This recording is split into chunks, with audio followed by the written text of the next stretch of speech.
Hi, welcome everyone. Thank you very much for joining me today in the latest episode on my channel. Thank you very much.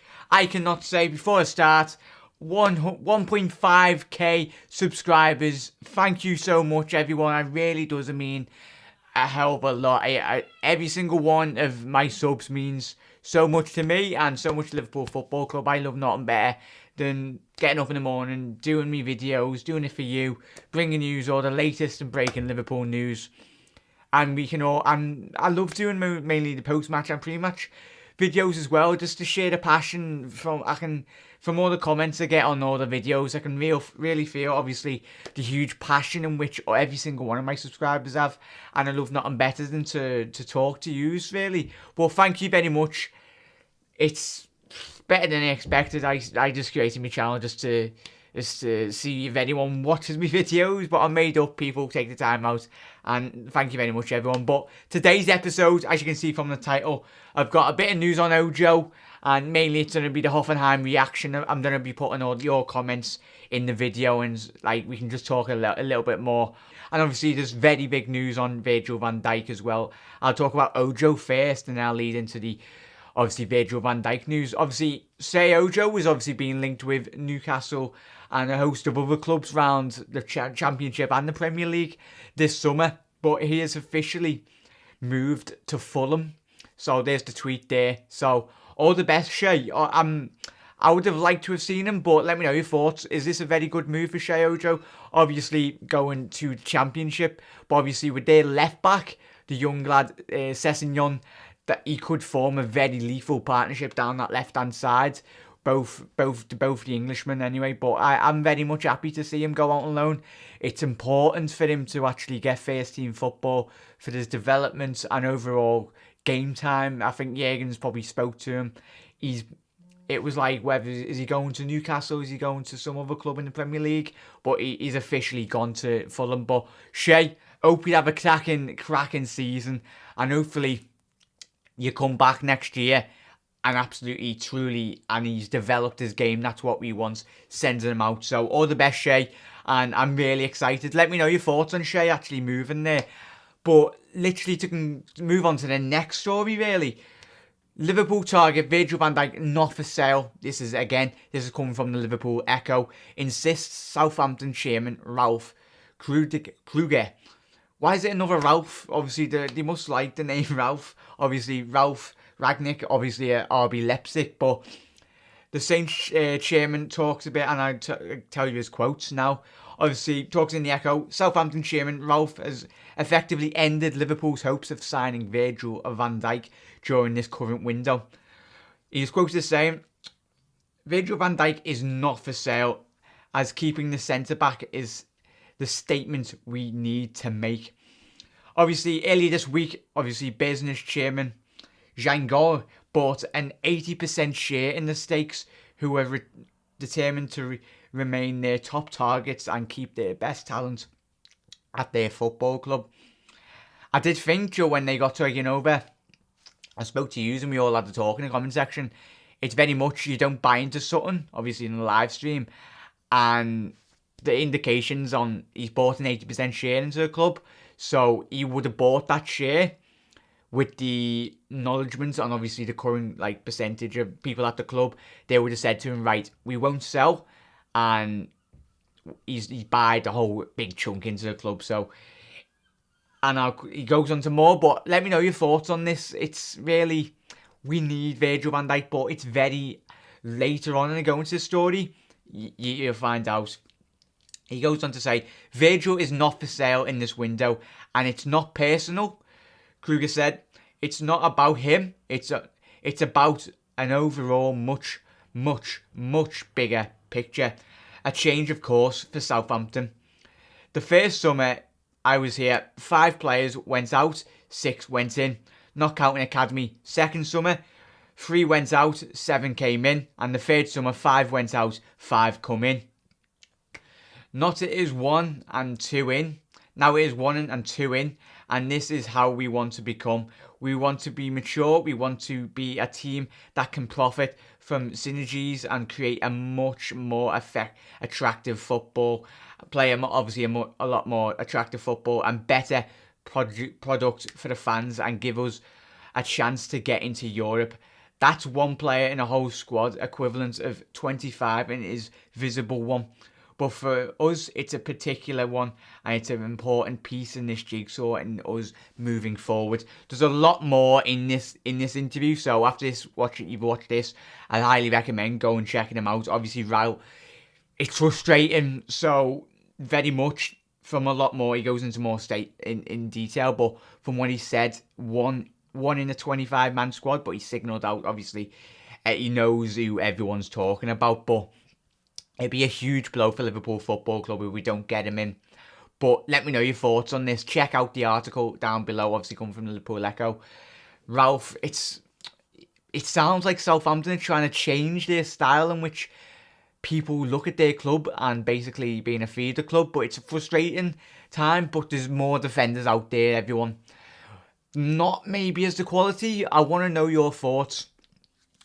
I'm frustrated that this has come out, but it's very, very huge indication from Southampton that they're very much not wanting to do business in terms of obviously Virgil van Dijk, and obviously with the links and obviously the new Chinese investor buying 80%, and I can't see it happening this summer.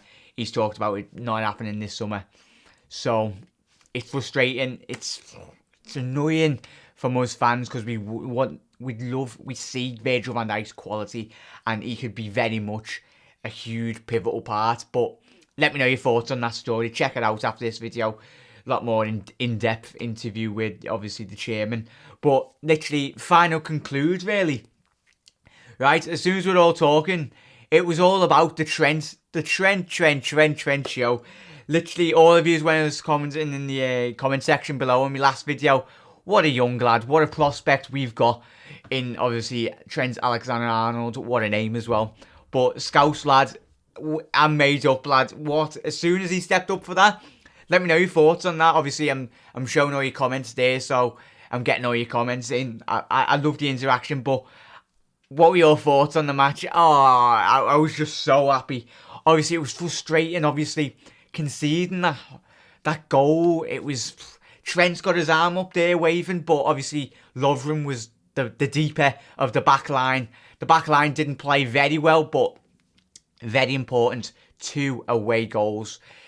Away goals in European competitions, as we all know, with Liverpool Football Club, we're experts in European football, but they are very 2 huge goals and was made up. We got that second.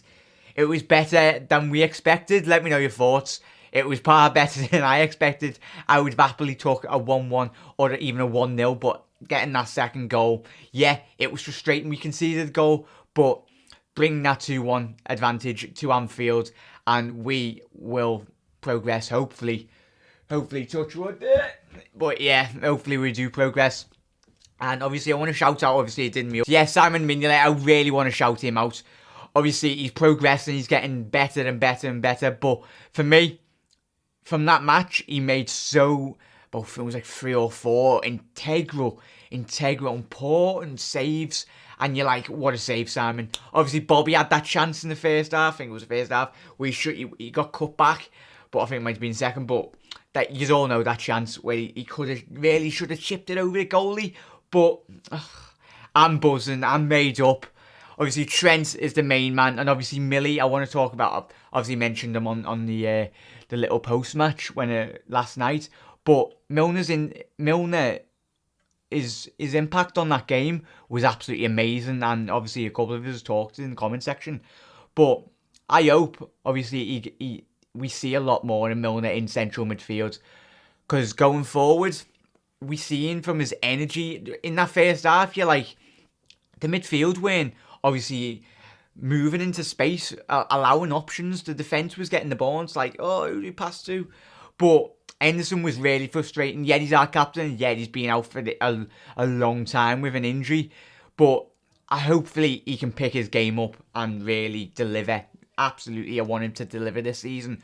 But Jordan really has to step up his game this season. Last night was not good enough. You see him, he got the ball, passing it back, passing it sideways. Lads, just get the ball, pass it forwards. just have the confidence. Obviously, he's come back from an injury. You can, but in the next couple of games are very huge for the young lads. But I was made up when Millie come on. You could see from the intensity, he was closing down.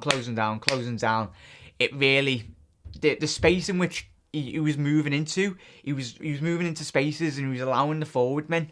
He was very pinnacle to the second goal. Obviously, deflected goal. You need that bit of luck, but Millie was in that position. He had to tried to cross it in, but he wasn't shooting. But I was made up. He actually got that, and you could see from his passion, it was absolutely amazing.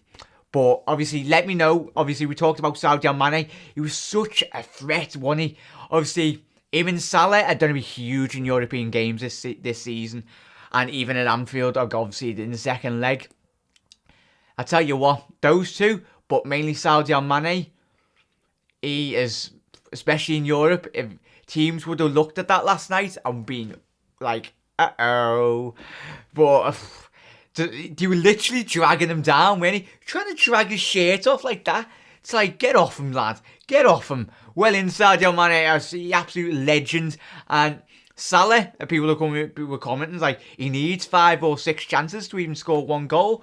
But I tell you what, those chances that he creates, he creates them himself. His sheer pace and quality getting in there. But that forward line, oh, yes. I cannot wait. Last night, you just seen it. Yeah, we might be in absolute shambles at the back sometimes. But if you've got that forward line in which we have currently, wow.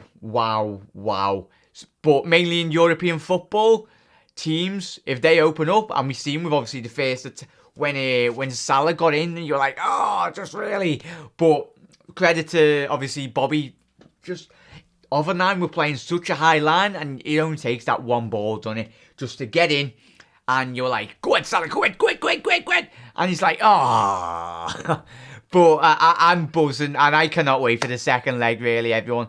I'm going to hopefully try and get a ticket if I can, but I'll let you know if I do. But let me know your thoughts. Hopefully, all your comments have been on the comment section. But thank you very much, everyone, for leaving your comments. Hopefully, and leave your thoughts as well if you haven't commented, and we can talk a lot more in this comment section. But I'm buzzing for the second leg, and I'm pretty sure yous are. I just can't wait for the draw. Hopefully, we're not getting ahead of ourselves, but from that first leg performance, it has put us in a very, very good position. I'm trying to think who else do I want to shout out. Obviously, the back line. Obviously, Milner, Trent, Lovren. We all know what to expect. Matip. But Mignolet in that back line, he stayed solid. He saved the penalty in the first. That could have been a whole different story, that whole game. Obviously, John Achterberg told, that's why you've seen Klopp on the he reacted and turned around to the bench, and he was like, he high-fived John Achterberg, obviously told Simon Mignolet where to go to stay central, and Simon did very much that. His penalty record at Liverpool Football Club is absolutely mad. I think he saves 1 and 2 in every pens he comes up against. But nice one, Simon. Thank you very much. Yeah, he's perceptible. Sometimes you don't know what you're getting with Simon, but Simon Mignolet this season is, regarding obviously not the Watford game, but he's a very good shot stopper, and I think at this current time there's more positions that we're needing more quality in regarding the goalkeeping situation. But Simon is right, lad, and that back line, it can improve, but we're just starting this season, and I've got very huge expectations, like all of us. But this squad, I'm excited for this season, and especially in European competition. Let me know your standout moments. I know you have on the other video, but if you haven't commented from the other video, is right, lads. Yes! 2-1 win. And let me know your thoughts on the Virgil van Dijk, obviously. Read that article after. And Sheyi Ojo, all the best to Sheyi. And obviously Ryan Kent signed a new contract last season. And the young lads, we got Woodburn, Solanke to come off the bench. And Trent's the player. He's going to be one class player. He's 18, everyone. What were we doing when we were 18? We can't mention on this channel, like, but but all the best. I cannot wait to see the potential in this lad. I bet you every single one of you can't. But is right, Jurgen, for getting your tactics spot on as well. Huge shout out for Jurgen Klopp, bringing on obviously Milner and obviously Gruitch and changing a bit up. And made up that he didn't mess with the back line. Obviously, he did that against Watford and it disturbed the back line. And I think Jurgen from the Watford game has very much learned his lesson. Not like he's a manager that needs a lesson, but it did kind of tell him, obviously, if you're disruptive, you can't disrupt your back line in European competitions. But thank you very much, everyone. Hope you've enjoyed this video. If you've enjoyed this, it'd be very much appreciated if you smash that like button. Thank you very much, everyone. And as always, thank you for all the support. It does mean the absolute world. Up the Reds, come on. Up the Reds, go Reds. Hey, but let's go. Let's go for this second leg. Let's bring it. Hoffenheim, let's have you. European night at Anfield. Not many teams have won us, but with this team, we will give you an absolute game like we did at your ground. Well, thank you, everyone. Leave your comments in below. And let's go, let's go, let's go. And I'll speak to you tomorrow. All the best, everyone. Thank you. Hit that subscribe button if you're new. You should be subscribed anyway, but if you're not new, join my amazing family, every single one of my subscribers, and this huge Liverpool Football Club. Up the Reds, and I'll speak to you very soon, everyone. You'll never walk alone. Come on!